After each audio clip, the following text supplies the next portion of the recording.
Aleš, to gradbišče pa se je že malo spremenilo od nazadnje, ko smo bili tukaj. Ja, nazadnje, ko so bila tukaj, se je že kar nekaj stvari zgodilo. Mislim, da sva gledala hišo, ki je bila še bolj v surovem stanju, tako da so bili vsi gradbeni elementi in inštalacijski elementi vidni. Zdaj pa se v bistvu hiša počasi zaključuje, tako da bo pogledala majčken napredek. Kot vidiš, je na zunanjosti hiše že izvedena prezračevana lesena fasada iz macesnovih letev. Hiša je pa tudi dobila svojo končno geometrijo, tako da tukaj vidiš že podkonstrukcijo nadstreška, ki pa čaka še na aluminijasto oblogo. V notranjosti hiše so se tudi že zaprli stropovi, tako da nazadnje so tukaj videla zgoraj en kup enih inštalacij in razvodov, kup prezračevanja, kot tudi elektroelementov. Vso tisto projektiranje elementov se je zdaj tukaj vidi, da se nam je lepo išlo, ker smo v bistvu dosegli, da se nivo stropa, nivo zasteklitve in zunanjega nadstreška se nam je brez težav ulovila in smo dosegli v bistvu ta želen detajl, da brez kakih kaskad oziroma zalomov v sami arhitekturi v bistvu dosežemo to povezavo med zunanjostjo in notranjostjo objekta. Proti koncu grejo tudi vsi sanitarni prostori,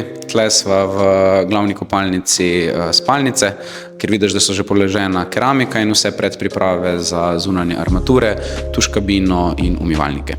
Ena posebnost so bila pa tudi vhodna vrata, ki so pa že samo zaradi svoje višine in dimenzije kar impozantni element.